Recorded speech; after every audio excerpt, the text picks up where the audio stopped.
बिस्मिल्लाहिर्रहमानिर्रहीम अस्सलाम वालेकुम डियर स्टूडेंट्स। इंशाल्लाह आज हम फार्माकोकाइनेटिक्स डिटेल से स्टडी करेंगे। फार्माकोकाइनेटिक्स का मैंने आपको इंट्रोडक्शन करवाया था कि फार्माकोकाइनेटिक्स क्या है। देखिए, फार्माकोकाइनेटिक्स फार्माकोलॉजी का एक मेन ब्रांच है और इस फार्माकोकाइनेटिक्स में हम क्या स्टडी करते हैं, आइए देखते हैं। सपोज ये हमारे साथ एक पेशेंट है और ये जो रेड मार्कर पर मैंने ये लिखा हुआ है ये ड्रग। जब ये ड्रग इस जिस्म में अंदर आ जाता है या जिस्म से इसका कांटेक्ट हो जाता है तो फिर ये हमारा जिस्म इस ड्रग के साथ क्या करता है। सपोज ये हमारे साथ इस जिस्म में ये ड्रग अंदर आ गया। अब हमारा जो जिस्म है या हमारी जो बॉडी है ये बॉडी इस ड्रग के साथ क्या करता है। देखिए, मैं ड्रग की तरफ ये तीर या ये जो एरो ड्रा कर रहा हूँ, तो इसका मतलब ये हुआ कि हमारे जिस्म इस ड्रग के साथ क्या करता है। तो दिस इज कॉल्ड फार्माकोकाइनेटिक्स। आप डिफिनीशन देख ले, व्हाट डज द बॉडी। देखिए, मैंने यहाँ पर बॉडी यहाँ पर शो किया हुआ है रेड मार्कर से। इसका मतलब ये हुआ कि हमारी जो बॉडी है ये बॉडी इस ड्रग के साथ क्या करता है। So this is called pharmacokinetics. देखिए, फार्माकोकाइनेटिक्स में जब कोई पेशेंट ये ड्रग लेता है तो मेन 4 प्रोसेस होते हैं जिसमें इस ड्रग के साथ, मतलब 4 ऐसे मेन प्रोसेस है, उस प्रोसेस से इस ड्रग को गुजरना होगा। उस 4 प्रोसेस को मैंने यहाँ पर लिखा हुआ है। यहाँ पर एक है एब्जॉर्प्शन और दूसरा है डिस्ट्रीब्यूशन, तीसरा है मेटाबॉलिज्म और चौथा है एक्सक्रीशन। अभी जो मेन 4 प्रोसेस है इसको मतलब सीक्वेंस या तरतीब में याद करना चाहिए। तो इसके लिए मैंने ये लिखा हुआ है ADME, मतलब एड मी। तो ये एड मी लफ्ज़ आपको याद करना होगा ताकि आपको फार्माकोकाइनेटिक्स में जो प्रोसेस हो रहे हैं ड्रग के साथ तो उसका सीक्वेंस आपको याद होगा। तो यहाँ पर एड मी में जब ए आया है, इस ए का मतलब है एब्जॉर्प्शन और इस डी से मतलब है डिस्ट्रीब्यूशन, एम का मतलब है मेटाबॉलिज्म और ई का मतलब है एक्सक्रीशन। आप सपोज करें ये हमारे साथ ये ड्रग है और ये ड्रग इस जिस्म में अंदर आ गया या इस जिस्म के साथ इसका कांटेक्ट हो गया। तो अब ये जिस्म इस ड्रग के साथ सबसे पहले क्या करता है, सबसे पहले एड मी में क्या है, ए है और ए का मतलब एब्जॉर्प्शन, मतलब सबसे पहले ये एब्जॉर्ब करेगा। अब एब्जॉर्ब क्या है, एब्जॉर्प्शन क्या होता है। एब्जॉर्प्शन सपोज अगर हमारे साथ कोई स्पंज है और ये स्पंज हम किसी पानी में डुबो दें तो ये स्पंज ये पानी जज़ब करता है। तो एब्जॉर्प्शन का मतलब है जज़ब करना। तो इसका मतलब ये हुआ कि जब हम ड्रग लेता है तो ये ड्रग जहाँ पर हमने दिया है, देखिए हमारे साथ डिफरेंट रूट से ड्रग देने के मुख्तलिफ रास्ते हैं हमारे साथ, जैसे कि टॉपिकल भी आ सकता है, ओरली, सबलिंगुअली, IV, IM, मतलब डिफरेंट रूट से मैंने इस पे एक लेक्चर अपलोड किया हुआ है, आप वो देख सकते हैं। तो जहाँ पर हमने कोई ड्रग दे दिया, सपोज़ मैं यहाँ ओरली बात करूँगा, ये हमारे साथ ड्रग है, ये ड्रग इस पेशेंट के मुंह में आ गया और मुंह से होते हुए ऐसे एसोफेगस में नीचे यहाँ पर आ गया। एसोफेगस से फिर नीचे स्टमक में आता है। स्टमक में यहाँ पर इसका तोड़ फोड़ होती है, मतलब जो टेबलेट है या कैप्सूल, मतलब सॉलिड फॉर्म में जो ड्रग होती है वो यहाँ पर मैदे में उसकी तोड़ फोड़ होती है, मतलब छोटे छोटे टुकड़ों में तकसीम हो जाता है और फिर इस स्टमक से होते हुए ये ड्रग नीचे इस इंटेस्टाइन में आ जाता है। यहाँ पर इस इंटेस्टाइन से थोड़ा सा हिस्सा अपने लिए जूम करता हूँ। सपोज ये हमारे साथ इंटेस्टाइन है और ये ऊपर से आया हुआ वो ड्रग है। अब ये ड्रग मतलब इस इंटेस्टाइन से ब्लड स्ट्रीम में आ जाएगा, मतलब ब्लड सर्कुलेशन में आ जाएगा। तो सपोज ये हमारे साथ हो गया ये ब्लड कैपिलर्स। तो यहाँ इंटेस्टाइन से ये ड्रग इस ब्लड कैपिलर्स में या ब्लड में जब शामिल हो जाता है तो इसको हम कहते हैं एब्जॉर्प्शन। आज का हमारा टॉपिक इस एब्जॉर्प्शन पर ही होगा कि मतलब एब्जॉर्प्शन कैसे होता है। जब मतलब इस इंटेस्टाइन से या मतलब एनी रूट ऑफ एडमिनिस्ट्रेशन से ड्रग ब्लड में आ गया तो उसके बाद फिर एडमी में फिर क्या है, डी का मतलब डिस्ट्रीब्यूशन और डिस्ट्रीब्यूशन का मतलब ये है कि ये जो ड्रग इस ब्लड में अब आ गया है, सपोज ये इस ब्लड में ये ड्रग है तो ये ड्रग सारे टिश्यू को जाता है, मतलब सारे टिश्यू पे तकसीम हो जाता है। अभी याद रखिए कि ड्रग तो सारे टिश्यू को पहुंचता है लेकिन जहाँ पर इसका काम होगा तो वही काम करेगा ये ड्रग।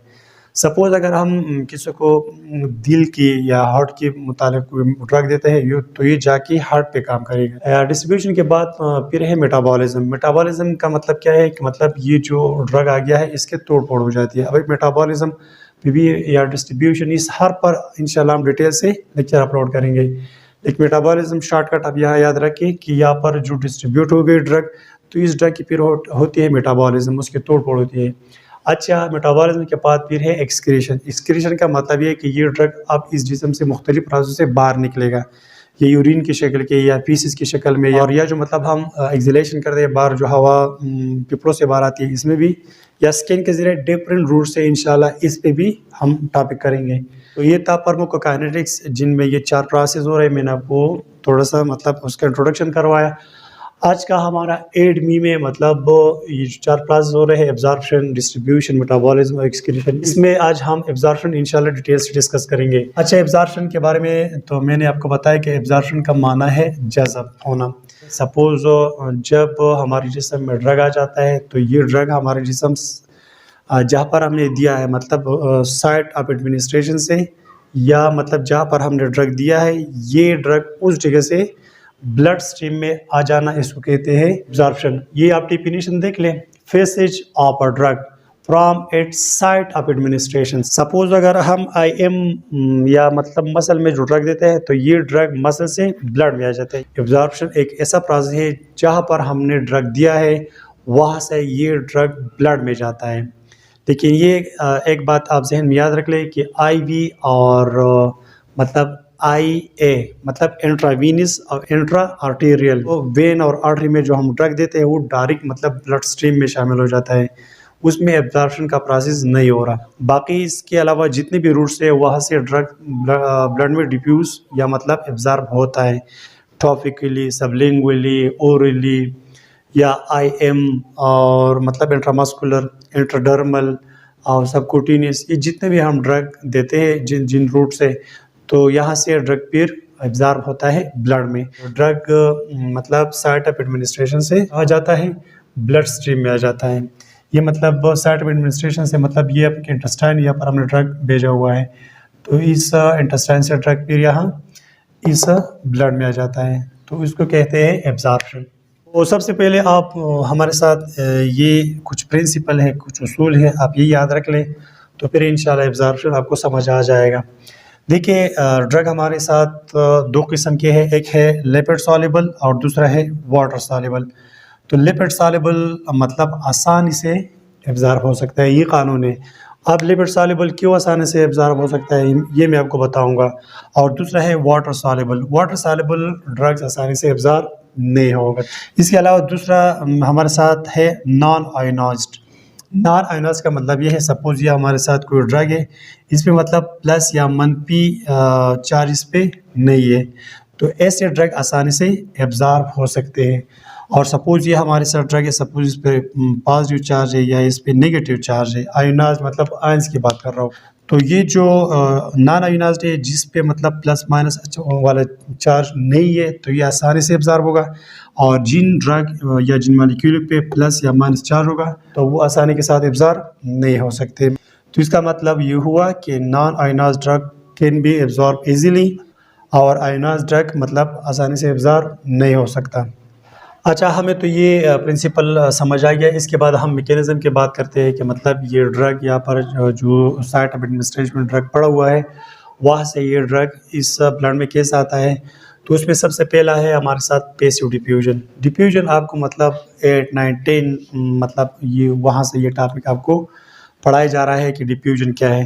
डिफ्यूजन को दोबारा देख लिए, सपोज ये हमारे साथ एक एरिया है, एक रीजन है, और यहाँ पर किसी चीज़ की मालिक्यूल बहुत ज़्यादा है, और ये दूसरा एरिया है, और इस दूसरे एरिया में मतलब हमारे साथ ये सेम मालिक्यूल, यहाँ पर जो मालिक्यूल वो मालिक्यूल यहाँ है, तो ये मालिक्यूल यहाँ पर हमारे साथ कम है और इस साइड पे ये ज़्यादा है।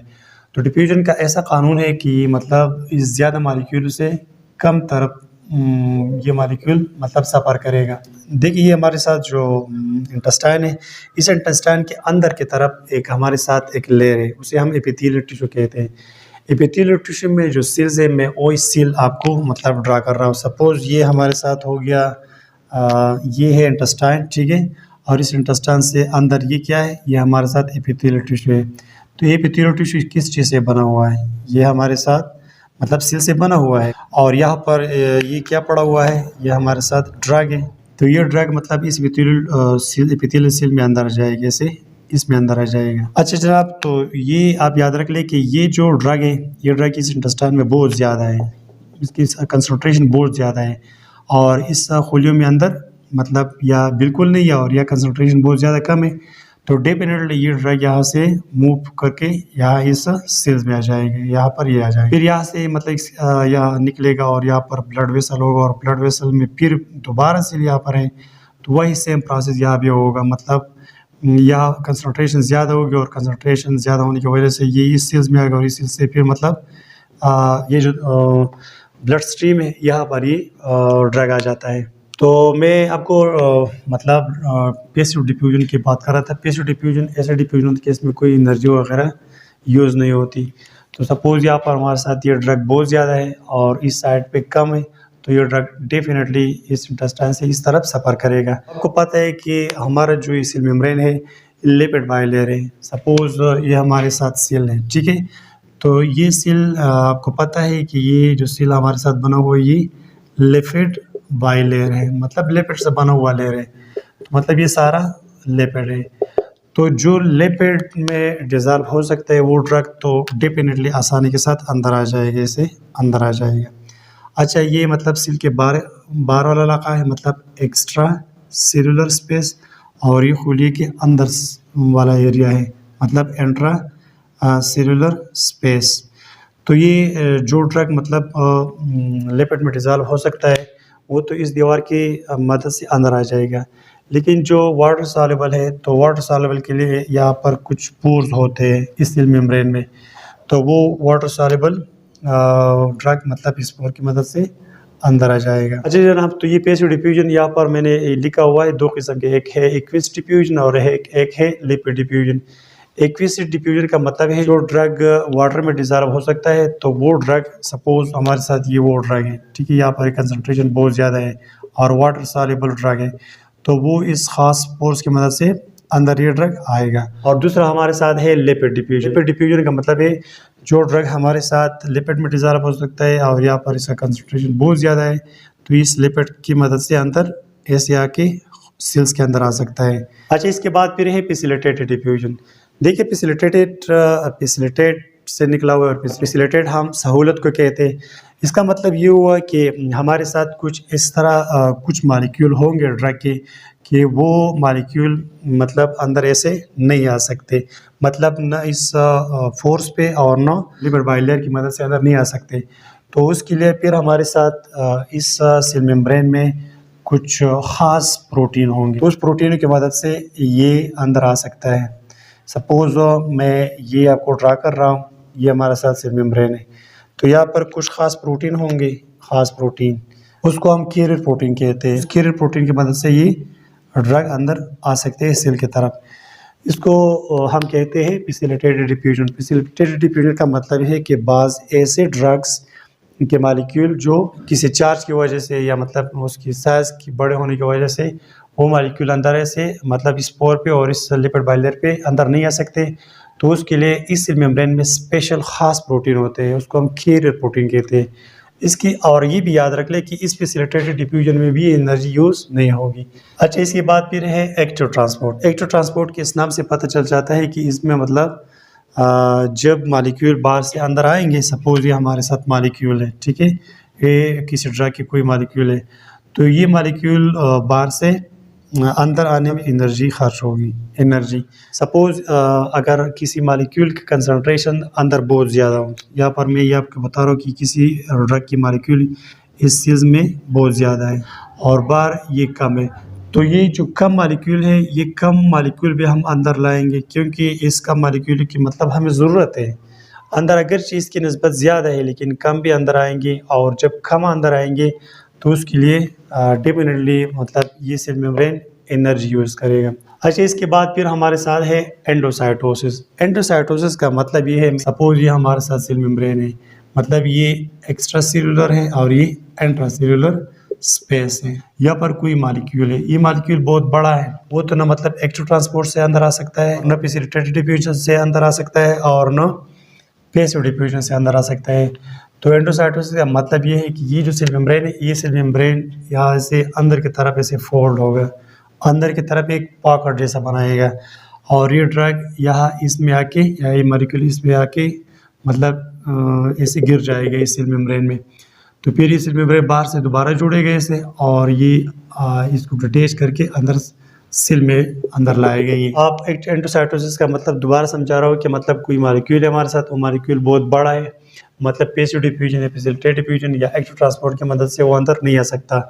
वो सेल मेम्ब्रेन ही तो है, सेल मेम्ब्रेन उसको मतलब एक पॉकेट बनाएगा सेल मेम्ब्रेन, और मतलब ये पॉकेट अंदर की तरफ, ठीक है, जो एंडोसाइटोसिस हो रहा है तो अंदर की तरफ पॉकेट बनाएगा। ये ड्रग इसमें अंदर आके बैठ जाता है और फिर मतलब इससे सेल मेम्ब्रेन से ये डिटेच हो जाता है, जुदा हो जाता है और बाहर से सेल मेम्ब्रेन दोबारा रिपेयर हो जाता है।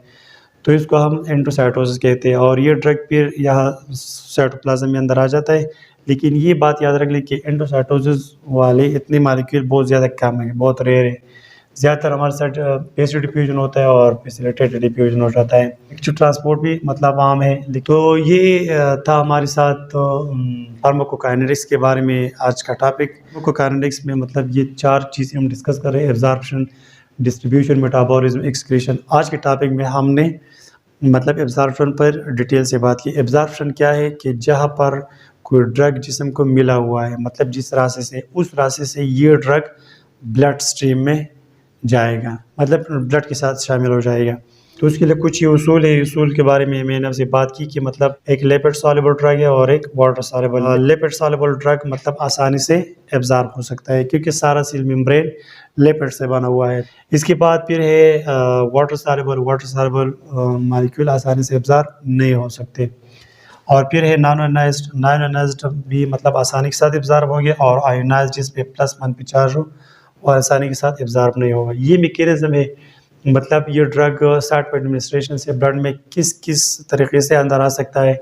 तो पैसिव डिफ्यूजन मैंने आपको डिटेल में बात की, फिर फैसिलिटेटेड डिफ्यूजन, एक्टिव ट्रांसपोर्ट और एंडोसाइटोसिस। तो उम्मीद करता हूँ कि ये टॉपिक आपको समझ आ गया होगा। इंशाल्लाह नेक्स्ट टॉपिक में हम एब्जॉर्प्शन के बारे में एक और टॉपिक डिस्कस करेंगे, मतलब वो कौन से फैक्टर है जो एब्जॉर्प्शन को ज़्यादा कर देता है या कम कर देता है। तो मतलब factor affecting the rate of absorption, इंशाल्लाह नेक्स्ट टॉपिक हमारा होगा। तो दोबारा मुलाकात करेंगे। थैंक यू, अल्लाह हाफिज़।